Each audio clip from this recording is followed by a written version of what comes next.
네, 예. 14장 1절에서 4절 말씀까지 오늘 하나님 말씀 전하겠습니다. 이제 14장이 20절까지인데요. 14장부터 이제 본격적으로 삼손의 할 일들이 본격적으로 나타나기 시작합니다. 삼손의 일이 본격적으로 나타나는 게 이때부터고요. 삼손에게는 삼손의 사역에서는 여자들이 상당히 많이 나타나죠. 여자들의 비중이 큽니다. 오늘 이제 본문에서도 딥낫 땅이 어디냐 그러면 블레셋 지역입니다. 블레셋 여인과의 이제 결혼의 문제를 다루는 문제입니다. 당시 이제 대부분의 이스라엘 사람들은 삼손도 마찬가지지만 이 블레셋 여인들과 통혼하는 것이 뭐 별로 이렇게 어려운 문제도 아니었고, 더 나아가서 블레셋 여인들과 결혼하는 것을 더 좋아했죠. 왜 그러냐 그러면은 어차피 신앙도 없잖아요. 어차피 신앙도 없으면은 항상 보면은 하나님 믿지 않은 애들이 더 육체적으로 매력적으로, 외모적으로 매력적으로 보일 수가 있지 않습니까? 그러니까 이스라엘 사람들은 촌스럽고 블레셋 사람들은 세련됐단 말이에요. 그러니까 당연히 그 삼손을 비롯한 대부분의 이스라엘 사람들은 블레셋 여인과 결혼하는 것이 아무렇지도 않았다. 아무렇지도 않다. 이제 이렇게 보세요. 가끔 보면은 우리 믿는 그 총각들도 이제 특별히 어릴 때부터 교회를 다니거나 부모님이랑 다 같이 교회를 다닌 사람들 중에 그 불신자와의 결혼이 얼마나 고통스러운지를 잘 몰라요. 총각들이. 자기 부모님들은 다 교회 다니니까 뭐 다 그게 의뢰 그렇게 되겠지라고 생각하는지 몰라도 교회를 다니지 아니하는 배우자랑 결혼해서 그 배우자가 나를 사랑하면은 뭐 교회를 다녀주겠지, 뭐 교회를 다니는 거 좋은 거니까 뭐 이 정도 생각해가지고 오히려 불신자의 아내를 탁 데려와서 아주 고통을 당하는 경우를 오랫동안 본 적이 있습니다. 그러니까 이게 부모님들이 같이, 남녀가 같이 교회를 다니는 게 얼마나 사실은 쉬운 문제가 아니에요. 이렇게 같은 크리스찬이면 별로 안 어렵지만 그러지 아니하면은 이게 상당히 어려운 문제인데 이 두려움을 잘 몰라요. 오히려 신앙인에 가지고 태어난 사람들이 오히려 이제 자기 부모 중에 한 분이 교회를 안 다니는 사람들은 아주 불신자와 결혼하는 것을 대단히 경계시하는데 오히려 두 분들이 잘 다니면은 그런 걸 그렇게 크게 두려워하지 않고 덜커덩 결혼하다가 나중에 이제 이게 불신자랑 결혼이 이게 보통 어려운 문제가 아니구나라는 것을 이제 알 수 있듯이 여기서도 이제 삼손 같은 경우나 이스라엘 사람들은 이제 이미 성도들과 여기 보니까 할례 받지 않는 여자라고 했거든요. 할례 받지 않는 여인. 그러니까 이방인들 또는 우상 숭배하는 자들과 결혼하고 통혼하는 것이 이들에게는 별로 어려운 문제가 아니었어요. 이미 어려운 문제가 아니었기 때문에 삼손은 딥나 여인과 결혼하는 것이 사실 아무 문제가 아니었다. 이제 그렇게 됐죠.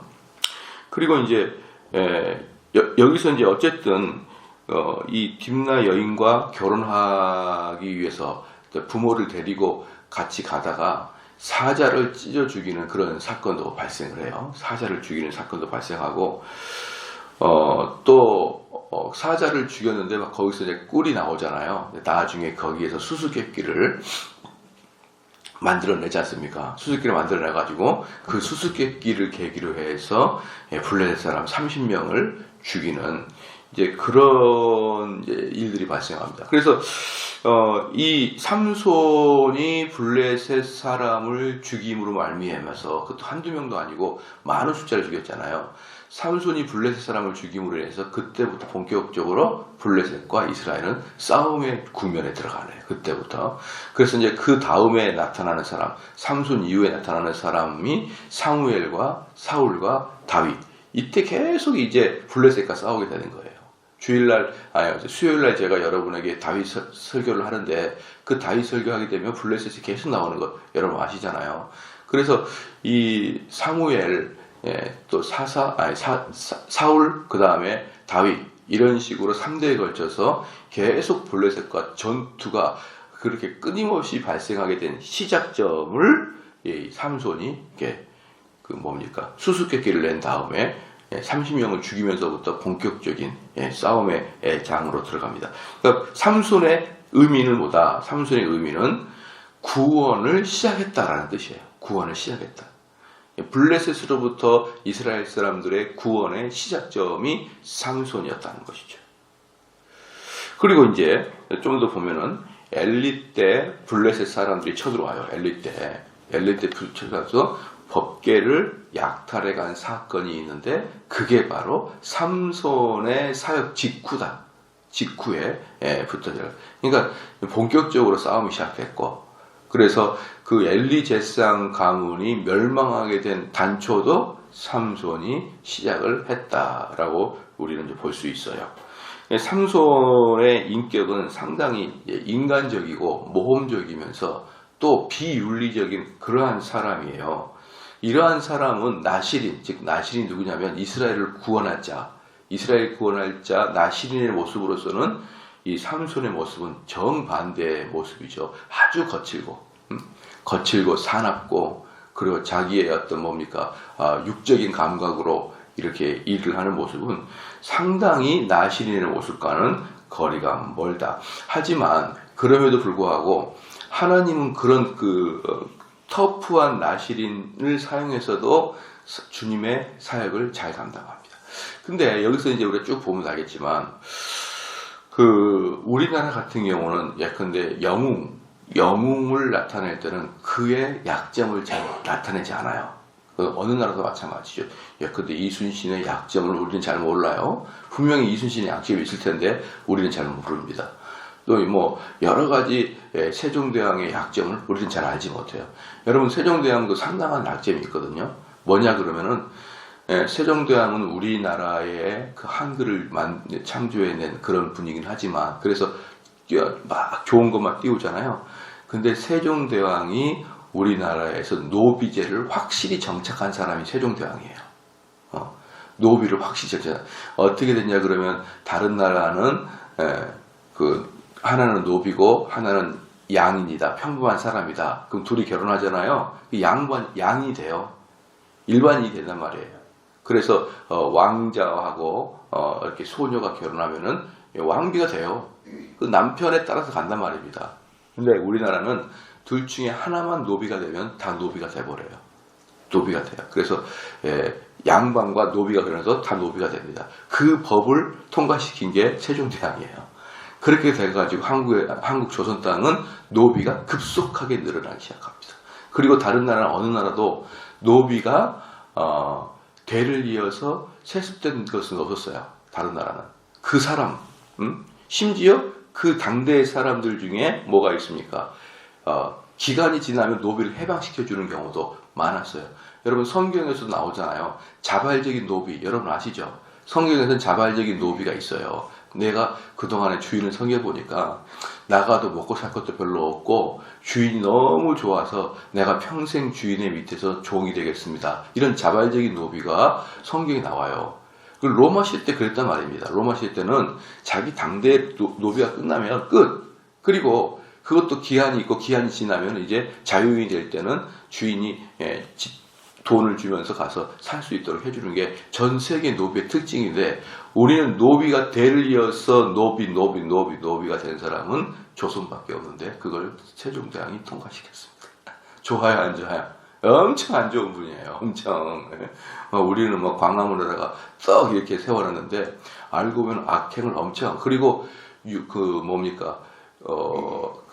유생들에 의해서 그 권문사족이라고 그러죠. 그런 사람들이 아주 권세를 부릴 수 있도록 세종대왕이 만들어졌고. 그러니까 지금 우리가 흔히 알고 있는 그 조선의 그 아주 혼탁한 모습들 있잖아요. 이런 것들의 배경을 깔아준 분이 세종대왕이에요. 그렇기 때문에 세종대왕에 우리는 아마 이런 이야기들은 별로 들어보지를 못했을 거예요. 저런 소리가 뭔 소린가. 그럴 만큼 과하는 이야기를 하지 않아요. 그만큼. 그렇기 때문에 이런 걸 비춰봤을 때 분명히 이순신 장군도 분명히 큰 단점이 있을 거예요. 그런데 우린 거의 이순신 장군의 단점을 몰라요. 몰라.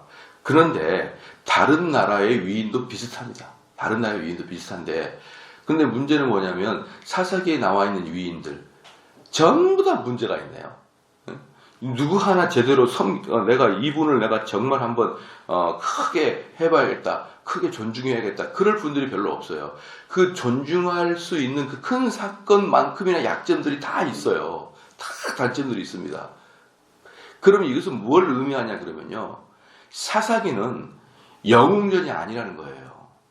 사사기는 영웅전이 아니다. 영웅전은요, 단점을 최소화시키는데 사사기는 단점을 다 드러내요. 다. 어느 사사든지. 특별히 삼손 같은 사사는 정말 무슨 장점이 없을 만큼이나 단점이 크단 말입니다.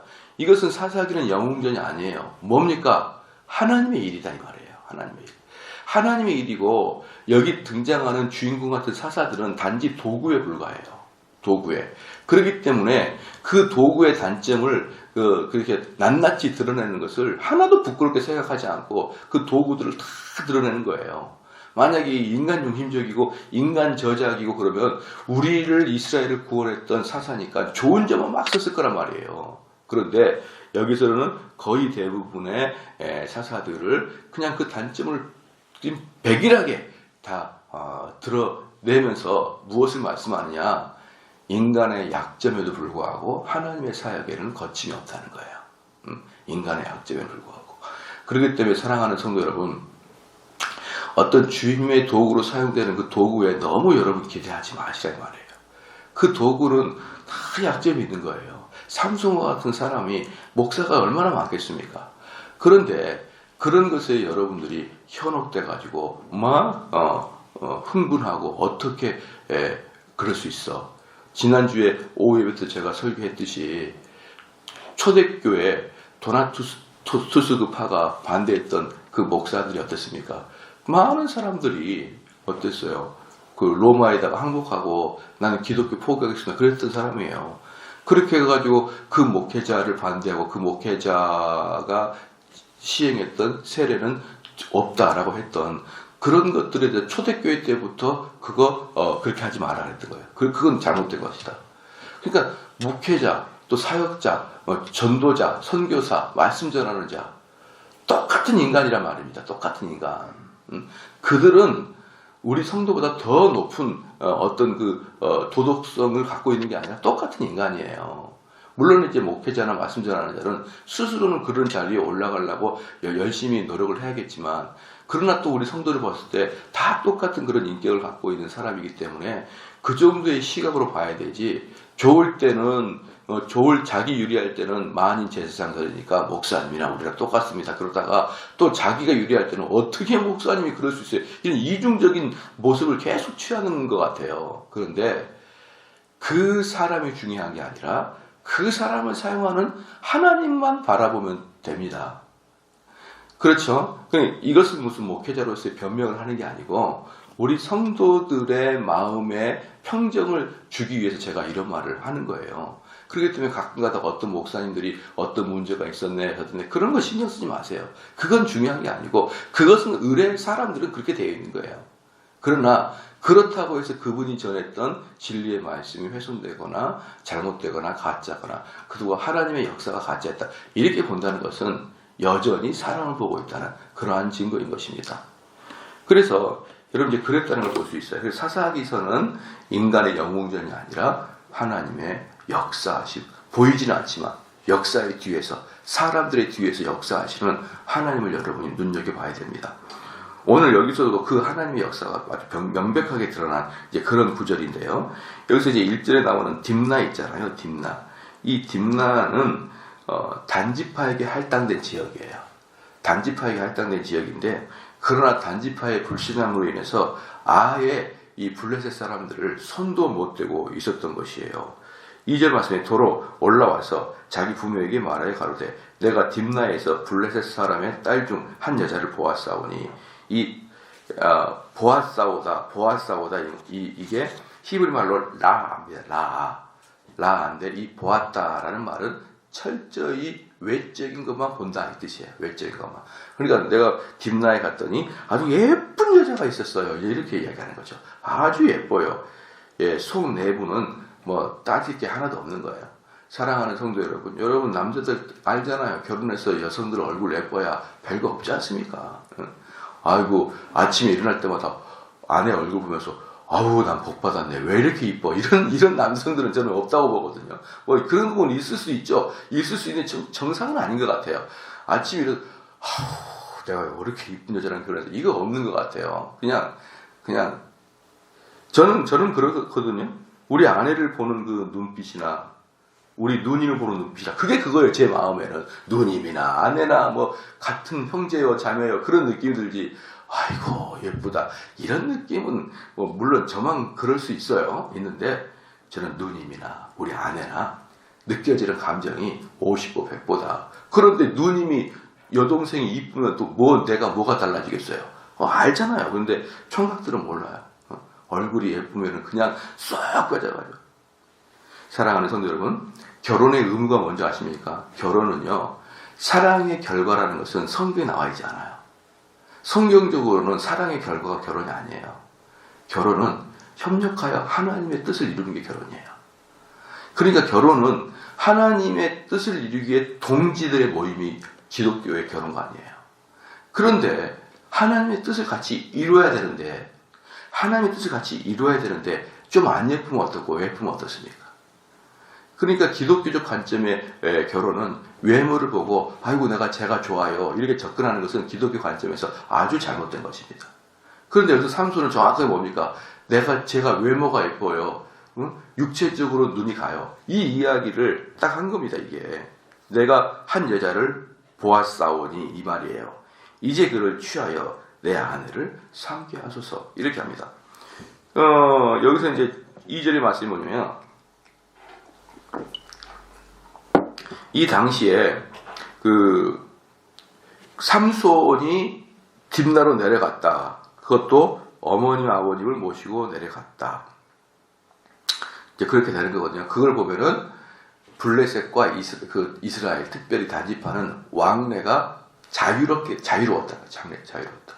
왕래가 자유로웠는데 그러니까 이걸 보면 우리가 추측할 수 있는 게 뭐냐면 그 1등 시민은 블레셋 사람이고 2등 시민은 단지파 사람이었어요.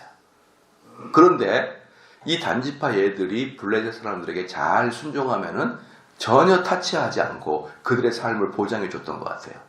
그래서 이렇게 왕래가 자주 있고 그리고 더 나아가서 블레셋 여인과 결혼도 가능하는 아주 자유롭죠. 이 뜻은 뭐냐 그러면 단지파가 블레셋한테 손들었다는 뜻이에요. 항복. 그러니까 항복하니까 자유롭게 왕래한다는 뜻이 뭐예요? 단지파 사람들이 거의 소요 사태를 이루지 않았다는 거예요. 그러니까 블레셋 사람을 대항해서 독립을 촉구했거나 무슨 무장 게릴라 작전을 폈거나 전혀 하지 않았기 때문에 아주 자유롭게 왔다 갔다 할 수 있었죠. 만약에 단지파 애들이 막 게릴라 전투를 했거나 주요 사람을 암살하거나 독립을 투쟁했거나 그러면 가만 안 두죠. 블레셋 사람들이. 완전히 경찰화 시켜가지고 구별해가지고 단지파 애들은 산속을 들어가든지 땅 밑으로 들어가든지 이렇게 되는데 심지어 자기 부모를 데리고 딥나까지 내려가고 딥나 여인과 결혼하려고 취하고 이 정도는 이미 단지파가 블레셋에게 항복했다. 사랑하는 성도 여러분, 우리는 세상에 항복하고 죄에 항복하면 편안합니다. 그 죄에 대해 대항만 안 하면요 편안해요. 그리고 그 세상이 줄 수 있는 아름다운 꿀맛 같은 것도 여러분 느끼도록 그 세상이 제공한단 말이에요. 그러니까 어떻습니까? 거기로부터 독립할 생각은 요만큼도 없는 거예요. 요만큼도 없고 이렇게 살면 좋지 뭐. 우리 단지파가 이렇게 살면은 우리가 뭐 높은 지위는 올라갈 수 없지만 그래서 평범하게 살 수 있고 저 뭡니까 유다나 뭐 어디입니까 에브라임 지파 같이 촌속에 살지 않고 블레셋은 세련되고 발전된 그런 삶 속에서 충분히 살 수 있어요. 그리고 이제 우리가 다음에 가보면 또 알겠지만 그 뭡니까 블레셋이 있는 지역이 가장 지중해성 기후로 좋단 말이에요. 지중해성 기후로. 저는 정말 아르헨티나 가가지고 정말 좋은 게 뭐냐면 아르헨티나는요 해가 딱 떨어지고 밤에 잘나가면 비가 와요. 그러면 빗소리 듣고 자는 게 얼마나 좋아요. 아침에 일어나면은 하나님이 동네를 다 물청소를 해놨어. 거의 매일 저녁에 밤에 비가 와요. 그리고 아침에부터 해 뜰 동안 쨍쨍 해고 너무 좋다가 또 밤 되면 비가 와서 다 청소해놓고 하늘에는 미세먼지 하나 없고, 야, 이런 게 바로 지중해 성 기후예요. 지중해 성 기후는요, 이렇게 밤 되면 비가 쭉 오고 그냥 동네는 깨끗하고, 여름에는 덜 덥고 겨울에는 덜 춥고, 우리는 여름에는 무지무지 덥고. 작년에 재작년에 작년이니까 저희들이 우리 당회 워크숍을 필리핀으로 간 적이 있었거든요. 얼마나 좋은지 몰라요. 우리나라가 더 더워요. 느낌이 더 더운 게 아니라 우리나라 그때 38도까지 올라갔어요, 작년에. 여러분 기억나십니까? 근데 그때 세부 온도가 32도였어요. 이게 천국이다. 막 그래서 천국이다. 우리나라는 지나치게 덥고 더워도 그냥 더운 게 아니라 찌는 듯이 더워요. 푹푹 그냥. 근데 전 그래서 좀 해외를 몇 번 다녀본 결과 느낀 게 우리나라가 좋은 나라는 아니다. 제가 이게 많이 느꼈어요. 그리고 과일도 우리나라가 맛있는 지역이 아니구나. 다른 나라가 과일이 훨씬 맛있구나. 신토부리가 좀 가짜 같다. 이런 느낌을 이제 들었는데 우리나라는 너무나 모든 게 험악해요. 땅도 작고 작은 데다가 전부 다 산이고 사계절은 뚜렷한데 뚜렷하게 덥고 춥고 그런데 이 지중해성 기후는 너무 좋아요. 지중해성 기후. 근데 거기가 어디예요? 블레셋이란 말이에요. 그러니까 단지파이도 어때요? 너무 좋죠. 다른 지역은 어때요? 사막이고 뜨겁고 밤에는 춥고 바람 불고. 그런데 그 블레셋 지역인 아주 온화하고. 그러니까 이들이 어때요? 딱 독립의지를 잃어버린 거예요. 그들은 너무 강하죠. 그들한테 그냥 가만히 있으면은 그들은 우리에게 압박하지 않죠. 그러니까 전혀 독립의지가 없으니까 어때요? 삼손을 하나님이 들쓴 거예요. 삼손을. 그리고 재밌는 게 뭐냐면 다른 사사들은 열심히 군대를 모아서 그 다른 외적을 쳐요. 다른 적군을 치는데 삼손만큼은 혼자 합니다. 삼손은 단 한 번도 사람들을 모아가지고 전쟁한 적이 없어요. 왜 그럴까요? 시작.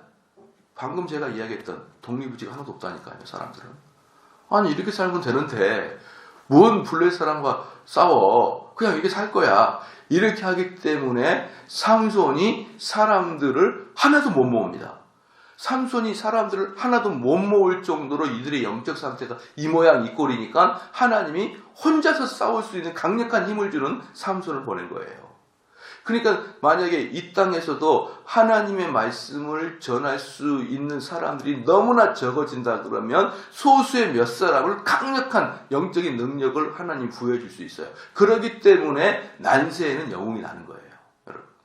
이게 그냥 영웅이 나는 게 아니라 뭔가를 사람들이 총명하고 그리고 뭔가 의식이 있고 이래가지고 말하면 탁 한 팀이 되고 이렇게 이미 안 돼 버리는 시대가 삼손 시대입니다. 그러니까 벌써 삼손을 딱 들어가게 되면요, 이스라엘 사람들의 영적인 상태가 완전히 제로다. 완전히 제로. 이스라엘 사람들이 블레셋 사람과 왕래하는 것뿐만 아니라 결혼하고 결혼을 허락해달라 그러고 아무리 독립 사람들을 모아봐도 모이지도 않고 이런 영적인 상태로 완전히 낙후된 상태. 사랑하는 성도 여러분, 근데 그게 반대로 육적으로는 편안해요. 정말 두려운 거예요, 이게. 정말 두려운 것입니다. 그래서, 이제 3절 말씀 보니까, 부모가 그에게 이르되, 내 형제들의 딸 중에나 내 백성 중에 어찌 여자가 없어서 네가 할례 받지 아니한 블레셋 사람에게 가서 아내를 취하려 하느냐. 그러니까, 이 삼손의 부모는 경건한 자이지 않습니까? 지난번에 우리 봤잖아요. 경건한 자이기 때문에, 다른 부모들에 비해서는 삼손의 부모가 그래도 훨씬 경건하기 때문에 왜 블레셋 여자랑 결혼하냐? 이렇게 반대를 하는 거예요. 아마 보통 사람이었으면 그래 너가 좋으면 결혼해라 그렇게 했을 거예요. 그런데 삼손의 부모는 알거든요. 얘가 누구다? 나실입니다. 얘는 태어날 때부터 머리에 삭도도 되지 아니하고 포도주도 먹지 아니할 그런 나실인이고 얘는 하나님께 전적으로 바쳐진 사람이다 라는 것을 사랑하는 성도 여러분, 태어나면서부터 나실인은 죽을 때까지 나실인이에요. 나실인 중에 가끔 한 기간 동안 나실인이 있거든요.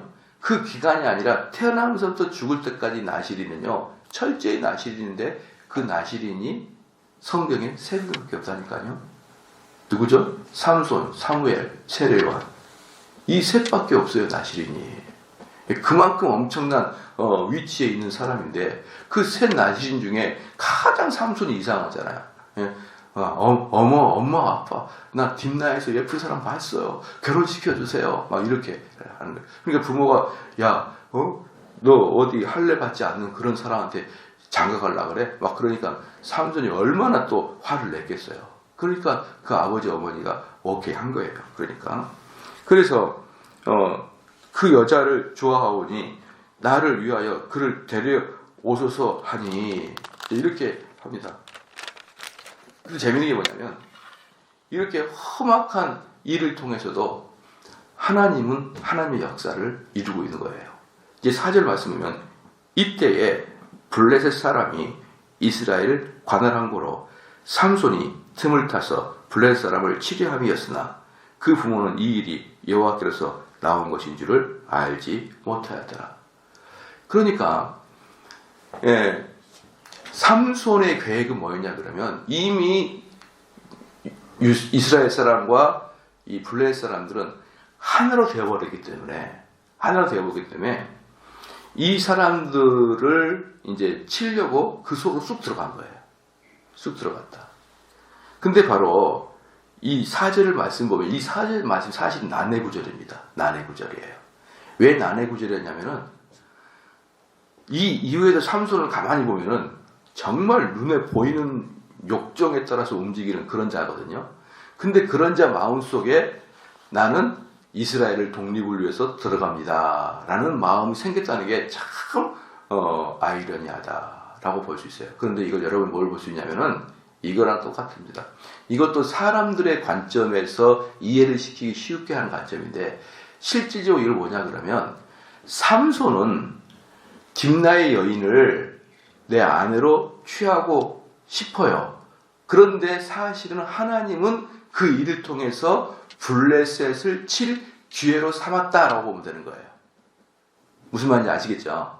그냥 삼손은 막 굳이 내가 이 속에 들어가서 작전을 벌려야겠다 이런 마음이 사실은 많다기보다는 하나님의 섭리 하에서 삼손이 들어가게 됨으로 말미암아 블레셋을 치게 되는 계기를 마련했다라고 보면 되고, 또 삼손도 자기가 나실인이었기 때문에 블레셋 사람들에 대해서는 대체적으로 아주 불만을 품고 있었던 상태인 것이 분명합니다. 분명해. 그런데 그 분명한 것이 하나님의 어떤 명령을 따라서 하나님의 말씀에 순종함으로 딥나 여인과 결혼했다. 그렇게 보면 안 되는 거예요. 그렇게 보면, 요걸 왠지 보면은 하나님 말씀에 순종하게 됨으로 딥나 여인과 결혼하게 됐다. 이렇게 해석이 될 수가 있거든요. 그게 아니고, 삼손은 자기 나름대로 육적인 관점에서 결론을 내리고 그게 따라가는데, 사실은 그 일을 통해서, 블레셋을 치게 됐고, 여러분 좀 이해가 되시죠? 여러분 봐요. 그러면은 삼손이 블레셋 여인 딥나 여인과 결혼하는 것은 잘한 거예요. 목적론적으로는 잘합니다. 목적론적으로는 잘하는데 문제는 뭐냐면 기독교는 목적과 과정이 다 올바라야 돼요. 제가 얼마 전에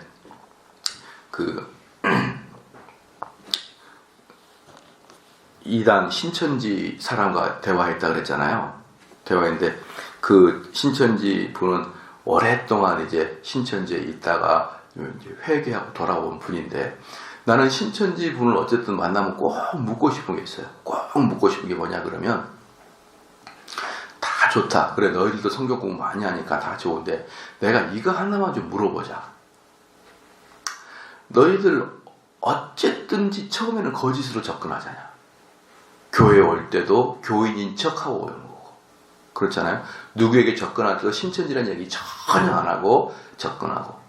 야, 저번에도 보니까 어린이 히브리식 자녀 교육법 배우러 가자. 그리고 데려가더라고요. 보니까 히브리식 자녀 교육법 배우러 들어가자. 그래서 히브리 자녀 교육법 배운 다음에, 야, 교육하다 보니까는 성경이 자주 나오고 잠언이 자주 나오네. 우리 성경 한번 공부하러 갈까? 이렇게 데리고 가지 않냐, 너희들. 그러니까 나는 신천지다 그걸 전혀 이야기하지 않고 끝까지 속이다가 이 사람들이 은혜를 다 받으면 그때야 우리가 신천지입니다 그렇게 이야기한대요. 그러니까 너희들은 그 목적을 위해서 어쨌든 거짓을 이야기하지 않냐. 자기도 동의하고 그리고 그럴 때 사람들이 엄청나게 많은 사람들이 충격을 받는데요. 우리가 신천지라 그러면 마지막에. 그런데 이미 신천지가 가리키는 그 꿀송이 같은 성경 공부를 맛봤기 때문에 떠나지도 못하고 안 떠나지도 못하고 그 커밍아웃 했을 때 사람들이 충격을 받는데요. 근데 너무 꿀송이 같으니까 거기 있나 봐요. 아마 저도 분위기를 다 가리키고 사실은 제가 신천지입니다. 그러면은 여기에서 몇 분이 남을지 모르겠어요. 내 신천지라도 목사님 분위기 너무 좋으니까 그냥 있을래요. 말씀이 좋으니 초막셋을 짓고 그렇게 할지는 모르겠어요. 그런데 신천지를 다 가리킨 다음에 마지막에 우리가 신천지입니다. 그럼 사람들이 엄청나게 분을 느끼고 배신감을 느끼는데 떠나지 못하고 많이 있대요. 그게 신천지들도 한계다. 우리도 거기서 상당히 어떻게 될지 모르겠다. 이렇게 이야기하더라고. 그래서 제가 그랬죠. 그것은 너희들이 항변할 게 아니라 처음부터 거짓이다. 주님의 일은 과정과 목적이 정직해야 된다. 제가 그렇게 했거든요. 저는 사실 신천지가 뭘 주장하는지 잘 몰라요. 공부를 한 번도 안 해봤으니까. 저는 신천지 사람들이, 목사님들이 데뷔한다고 공부하는데 데뷔할 시간이 없어요. 분열 공부 가르치느라고. 어쨌든 그 신천지가 너희들이 뭘 주장하는지 모르겠지만 너희는 시작 자체부터 거짓을 말하는 것이고 요한복음의 거짓의 아벨은 사단이라고 했다. 사탄이라고 했다. 그래 난 너희들 꼭 묻고 싶다. 그랬더니 그들을 계속 하는 말이 그런데요. 만약에 내가 처음부터 여러분에게 신천지라 그랬으면 이 꿀송이 같은 진리를 여러분 맛이나 받겠습니까? 그런데 나중에. 그래서 제가 그랬죠. 그건 뭐랑 똑같냐 그러면 나 백수인데 나 백수인데 여자한테 가가지고 나 사실은 변호사야. 그랬다가 나중에 딱 결혼하고 보니까 변홍사 해. 이렇게 변해. 변호사가 아니라 변홍사 짓고 있어. 나 변홍사 하는 사람이야. 그리고 나중에 그 아내한테 내가 처음부터 변홍사 짓는다 그랬으면 나처럼 매력적인 사람 만나겠어? 그렇게 말하는 건 뭐가 다르냐? 너희들은 어찌됐든 거짓말이야. 라고 했더니 정확하게 답변을 피하지만 그럼에도 불구하고 신천지를 나왔음에도 불구하고 그거에 대한 문제의식이 적더라고요. 그러게. 그 결과가 너무 좋아. 그러니까 과정은 좀 속이면 되지 않냐. 예컨대 누구를 예를 들냐 그러면은 예루살렘을 정복할 때 누가 거짓을 했죠? 여리고성을 정복할 때 누가 거짓했죠? 라합이 거짓말했잖아요. 거짓말을 하고 이스라엘 백성을 쳐들어오게. 그게 뭐가 문제입니까? 그렇게까지 말하더라고요. 여러분 이게 참 무서워요. 그렇기 때문에 우리 그리스도인들은 목적이 선하다고 과정이 좀 악하면 어때? 이러면 안 돼요. 정확하게 이야기를 해야 됩니다. 정확하게 이야기를 하고 정직을 이야기해야지 처음부터 전도할 때부터 거짓을 이야기하면 되겠습니까? 그렇기 때문에 삼손은 결과적으로는 좋아요. 근데 이 과정은 다 잘못됐습니다. 과정은 잘 잘못됐어요. 그 삼손은 나신인으로서 그 이방 여자랑 결혼하면 안 됩니다. 안 되고 혼자 들어가서 독립운동을 하든지 혼자 사건을 저지르든지 그건 가능하지만 그걸 위해서 불법을 저지르고 그것을 하나님 말씀을 위배하는 것에 대해서는 하등에 하나님이 선처하지 않아요.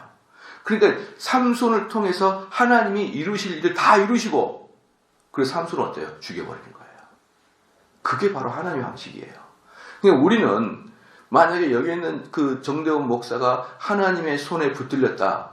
그러면 저를 통해서 하나님이 하실 일은 다 하실 거예요. 그러나 죄를 지면은 그 죄에 대한 대가를 하나님 받게 하신단 말이에요. 너가 이렇게 큰 공로를 세웠으니까 이 죄에 대해서는 내가 좀 봐줄게. 이렇게 하시지 않으시고 죄는 죄대로 처벌하시고 그분을 통하여서 이루시는 그 주님의 일은 그 사람을 통하여서 이루십니다. 그렇기 때문에 쓸데없이 인생을 낭비를 하지 마시길 바랍니다.